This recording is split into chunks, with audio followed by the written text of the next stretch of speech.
Hi guys, this is Dr. Lorenz. Thanks for joining me for this video lecture, the version of Lecture 5, Anatomy and Function of Neurons.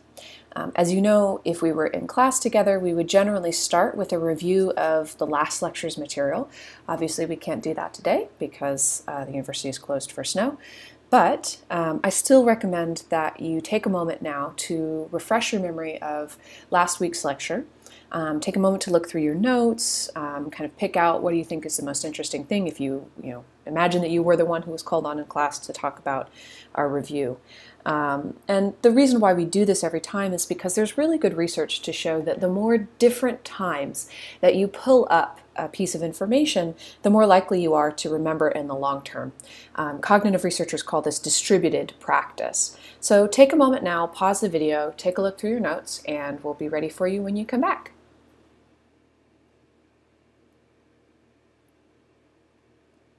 All right, how was your review? Hope you were able to refresh your memory. Let's start with some new information. So today's lecture is going to be talking through the cells of the nervous system, the neurons and the glial cells. And these are the specialized cells of the body that are responsible for processing information, for collecting information about the outside world, as well as your own internal environment, processing that information, and then making decisions about how to act on that information. When we take a look at the brain, we see that there's two major forms of matter within the brain. There's gray matter and white matter. You may have heard, in kind of popular media, people say, you got to use your gray matter, right? So gray matter refers to the parts of the brain where there's a lot of cell bodies. And within the cell body, there's the nucleus. And as you can see in this little cartoon diagram, the nucleus is quite dark. It's got the DNA kind of wrapped really tight around itself, and that is very dark in color. And so when you get a whole bunch of these cell bodies together, it creates a slightly darker colored matter, hence the gray matter. And this also has the majority of the blood vessels that will support and nurture the cells of the brain, so the capillaries that go to the cell bodies. These also contribute to that gray color. You also, however, have a different aspect or different kind of matter in the brain, and that's the white matter. And this is collections of these nerve fibers, the axons and the dendrites, that come off of the main cell body. So these are extensions off of the main cell body. And because there is no nucleus within these extensions, they are kind of a pure white color. So there's two major kinds of nervous system cells. There are the neurons and the glial cells, or the glia. So neurons are your major information processing cells. These are what we would think of as like the main actors in the movie, right? Their job is to receive information, process information, transmit information. That is their whole shebang. But you also have an entirely different kind of cell that operates within the nervous system, is actually quite important, and that's the glial cells. You can kind of think of these as the support cast, right? It's everyone who isn't the main actor, but whose actions are still incredibly necessary for the overall working of the plot. So these glial cells provide a wide variety of support functions for the nervous system. So one of the things that they do is they insulate certain aspects of the neurons, and they also support the neurons in terms, they actually provide structural support on which the neurons are able to lean against or grow up against. They offer scaffolding. So they can help to hold some of the neurons in place or surround them and kind of provide structural support. The glial cells manufacture some products such as enzymes and other nutrients that support the neuronal cells, including neurotropic factors, which we'll talk a lot about in a couple of lectures. The glial cells also serve as your janitorial staff, so they clean up all of the dead material and the debris from dead neurons. They kind of keep the space within the brain clean and the rest of the nervous system clean. They actually contribute to the formation of new synapses by producing special chemicals that encourage the neuron to grow and to grow in a particular direction to make a new connection with another neuron. And there's actually some brand new research just in the last 2 years or so that suggests that glial cells actually make neurotransmitters and release these neurotransmitters into the synaptic environment. So what that means is that the glial cells actually produce messages that the neuronal cells can read and can influence the way that the neurons function. So even though the glial cells in and of themselves are not the kind of primary information processing cells, they provide a lot of support for the neurons to be able to do their work.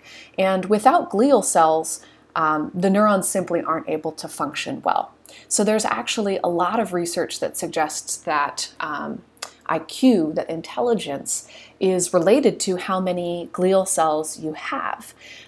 Because the more glial cells you have, the higher the ratio of how many glial cells to how many neurons you have, the more efficiently those neurons are able to work on less time, and it takes them less time and less energy to be able to work.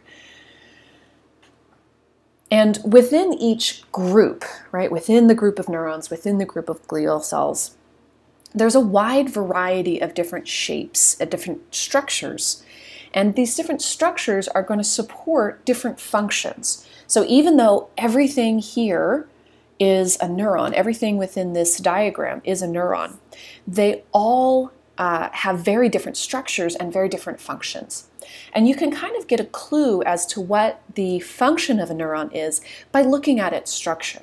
So some neurons are going to have a ton of nerve fibers that come off of the main cell body, a ton of connections to its neighbors. And you can kind of guess that this kind of cell, its job is going to be to collect a lot of information from a lot of different inputs and process that information to kind of take into account a lot of different stimuli to be able to come up with its ultimate decision as to fire or not fire. Whereas other cells, such as this granule cell here, are going to have considerably fewer offshoots, right? Considerably fewer nerve fibers, but much longer offshoots, right? So they're going to, you can kind of guess that their job is to transmit information over a much longer distance. Okay. So let's take a deeper look at the anatomy of an individual neuron. So all of the different neurons, as I just said, have different structures in some respects, but there are some kind of key features that will be true for almost every neuron. So starting with the dendrites and the axons. So protruding off of the main cell body, you have two different kinds of extensions or fibers that come off of the main cell body. You have the dendrites and the axon. So dendrites are going to be responsible for collecting information.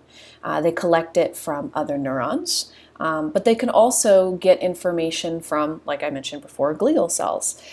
They use neurotransmitters. They'll have receptors for neurotransmitters, which are chemical signals that the nervous system uses to talk to itself. And they will collect together information from their immediate environment and send that information down into the cell body. Now, within the cell body, you have the nucleus, which we've already talked about. That's the part where you have all of the genes that will code for the proteins that create the structures and the function of the cell.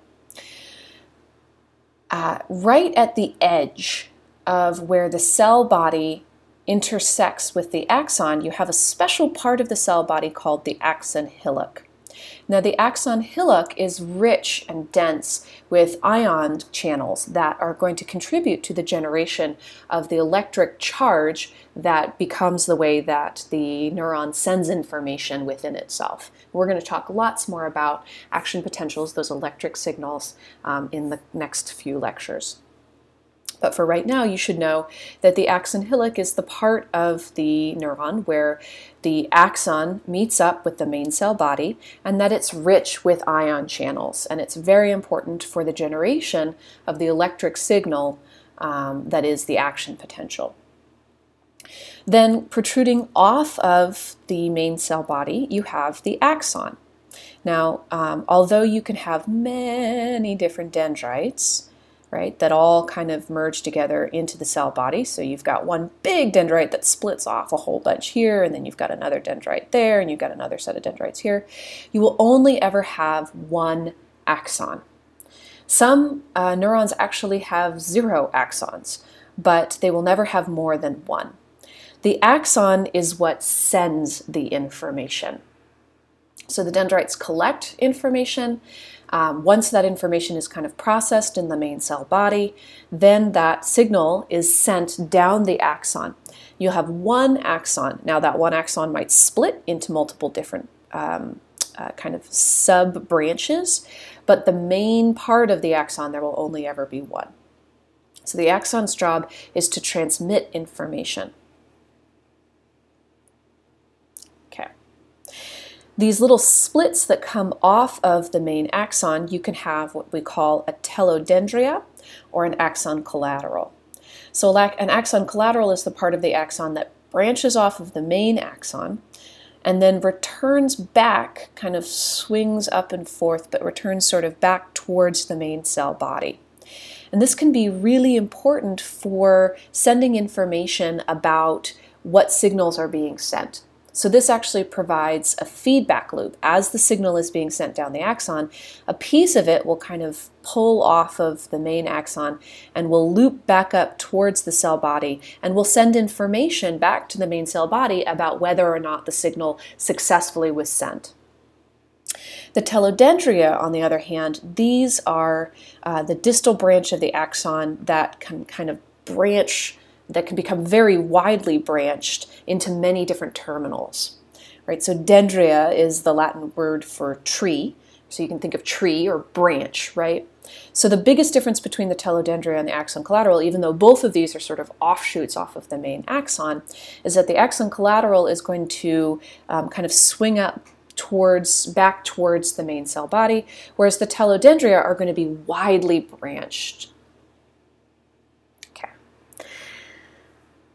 In between the axon of one neuron and the dendrites of another neuron, you're going to have a tiny space, right? So the space in between an axon and a dendrite, we call this the synapse.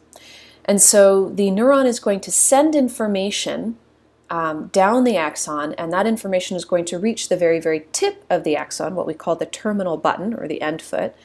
And this terminal button is going to release chemical into the synapse, and that chemical is then going to communicate with the next neuron's dendrites. So that space in between axon and dendrite is called the synapse.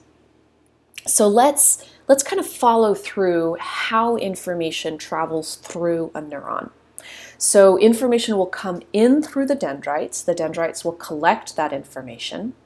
They'll send that information down into the main cell body.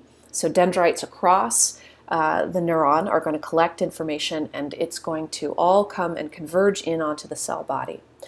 The cell body is going to collect all of this information together. It's going to make a decision about whether or not it's going to fire. And if it decides to fire, then it is going to send that fire, that signal, that electric signal, down the axon. And it's going to travel through the axon towards the very tippy end of the axon to the terminal button or the end foot, at which point that signal is going to leave one neuron. It's going to go into the synapse. That signal is going to float through the synapse or travel through the synapse, and it will hit the next neuron's dendrites. So you can kind of see this cycle here. One of my prior students said that in order to remember this cycle, she would always picture a bunch of cats. And I said, cats? How does that make sense? She said, well, D-cats send D-info. D-C-A-T-S, dendrite cell body axon terminal button synapse. D-cats send D-info. Use that if it helps you. Okay. So here's a question for you. If we are thinking of an analogy, the dendrite is to an axon as which of these? So imagine that you have a gaming headset here, right? You've got the microphone. The microphone is collecting information about your voice. It then sends that information through the speaker cable, and imagine that it then it transmits it through the headphone. Not exactly how a set of gamer headphones work, but roll with me for this analogy. So microphone collects information, speaker cable is sending that information, and then the headphones are transmitting that information. So which of these would be analogous to the dendrite, and which of these would be analogous to the axon?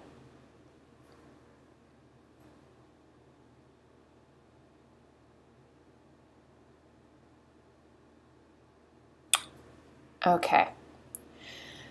So if the dendrite is the part of the neuron that is collecting information, then it would be analogous to the microphone, right? And if the axon is the part that is sending the information but not actually transmitting it, because that would be the terminal button, then it would be analogous to the speaker cable. The headphone part, the part that actually sends the information, right, that actually sends it out into the world, rather than transmitting it from point A to point B, then that would be analogous to the terminal button of the axon. All right, moving along. So broadly speaking, there are three major types of neurons. You have the sensory neurons, whose job is to collect information and to bring that information into the central nervous system. There are the motor neurons, right? These, their job is to transmit information from the central nervous system, from the brain and the spinal cord, to the motor system, right? To the muscles. Typically speaking, motor neurons are larger in size than sensory neurons by an order of magnitude. There are a few exceptions to this. There are some sensory neurons that are quite large, and there are some motor neurons that are for very fine-grained movement that can be quite small, but generally speaking, your motor neurons are going to be physically just much larger. And this kind of highlights the fact that, remember at the very beginning of class, we talked about some of the basic principles of the nervous system. And one is that the nervous system has separate subsystems for sensory and motor information. And this is yet another example of how that happens. You have different kinds of neurons with different structures that are going to support your sensory side and your motor side. But sometimes you need to have something in between. Right? And so here you would have the interneurons. And the interneurons, their job is to collect information from other neurons and to process that and to pass that processed information on to another neuron.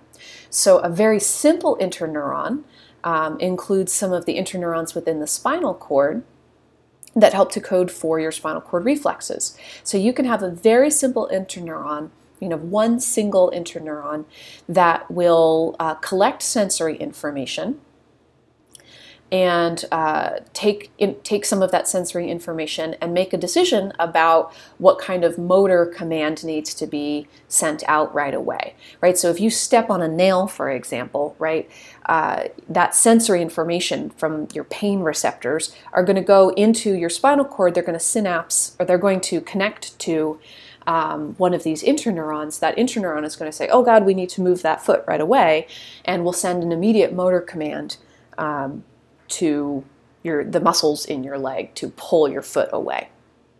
So that's a very simple interneuron system. You can also have incredibly complex interneuron systems in which you have interneurons who are communicating with other interneurons, which are communicating with other interneurons, and they're all processing information in a very complicated way. In fact, that's kind of how your brain works essentially, is mostly by interneurons processing information in ever-increasing complex order. Okay. Now, although neurons are responsible for coding literally everything you think and everything you do, each individual neuron speaks a very simple language. Each individual neuron can only say two things, right? So the language of neurons is only two words. It's either fire, go, or don't fire, stop, right?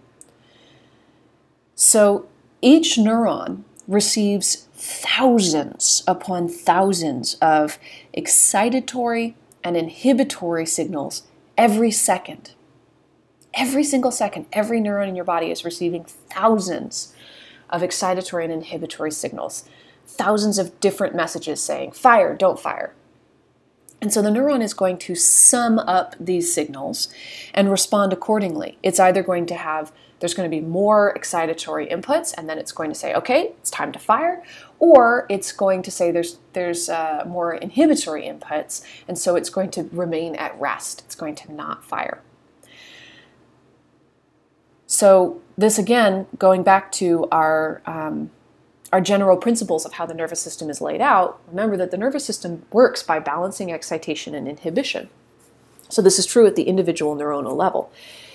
Each individual neuron is creating this balancing act of excitation and inhibition and making a decision. Do I fire? Do I go? Do I send this signal on? Or do I remain at rest? Do I not fire? Do I not send this signal on? So each individual neuron is very simple. In order to create the incredible complexity of all the things that you think and do, you need to get together a whole lot of these neurons to be able to create that complex messaging.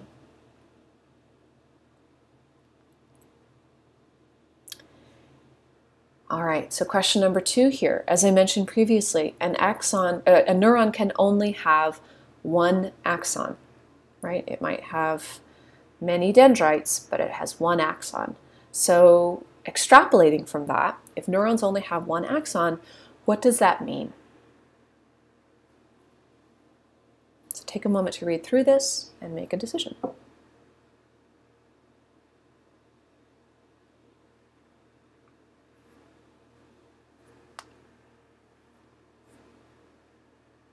All right, so the correct answer here would be B.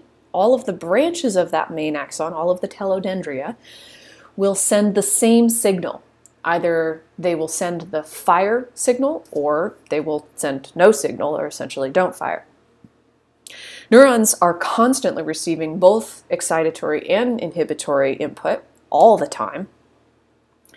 And because neurons are receiving inputs across a wide variety of different locations, wide variety of different inputs, even if one neuron fires, right, its neighbor is not always going to be activated, because you might have one neuron that fired, but all of the other inputs that are going into its neighbor are inhibitory, and those get canceled out. And so then that next neuron down the chain won't necessarily fire every single time that the neuron prior to it fired. If that happens, if you have this cascade in which every single neuron becomes activated, that's what we call a seizure, and it's a pretty dangerous medical issue. Okay, so we talked a lot about the neurons. So now let's talk about some of those support casts, some of the glial cells. And you have a bunch of different kinds of glial cells. So we're going to go through some of the main ones. So to start with, you have the epididymal cells, and these cells are mucosal cells, kind of like the cells in your nose that generate your nasal mucosa, aka your snot. And so these cells, these mucosal epididymal cells, will create this salty, protein-rich liquid called cerebrospinal fluid, or CSF. And this liquid helps to bathe the brain. It's very nutrient rich, and so it helps to provide nutrients so that the cells of the brain need. And it also provides the basic matrix in which things like your immune system's cells that will help to clear things away can kind of travel through easily. Which brings me to the microglial cells, which are my very favorite glial cells. They are super cool. So these cells are actually derived from the blood, and they are offshoots of the immune system. So they're actually built by the immune system, and the immune system sends them into the nervous system, into the brain and the spinal cord, to hang out and to help contribute to the immune system's functions within the nervous system.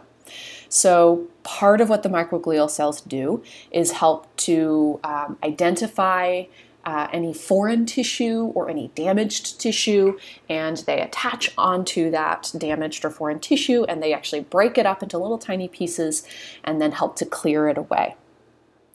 And as they're doing so, they will secrete these growth factors, specialized growth factors that will help to aid in the repair of that damaged tissue.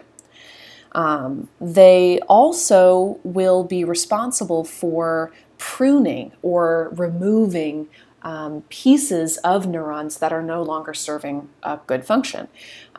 So things like if you have a dendrite that's just not getting used, the microglial cell will go in and just kind of chop off that branch. And that serves a number of functions. So first off, it helps to kind of clear away things that aren't being used, right?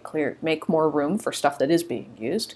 But it also sends a signal to the neuron when that cutting happens that connection has been lost. And that actually sends a really important piece of information to that neuron about the nature of the stimuli and the nature of the input that it's receiving. And the reason why I think microglial cells are just so dang cool, in addition to the fact that they are immune cells and my research is in immune function, the microglial cells have a ton of receptors for the sex hormones, for testosterone and for estrogens. And because these microglial cells are so receptive to messages from the sex hormones, they actually contribute to some of the sex differences that we see in, for example, how the neurons respond to stress. You may remember the first day of class I showed you that picture of how when a male neuron is stressed out, it gets pruned. When a female neuron is stressed out, it actually grows. And the microglia actually contribute to that by selectively turning on or off under certain hormonal conditions, which is just so cool. Okay. Moving right along, your astrocytes are called astro. Those of you who speak a Romance language may recognize astro as star, and I guess it kind of looks like a star if you kind of use your imagination there.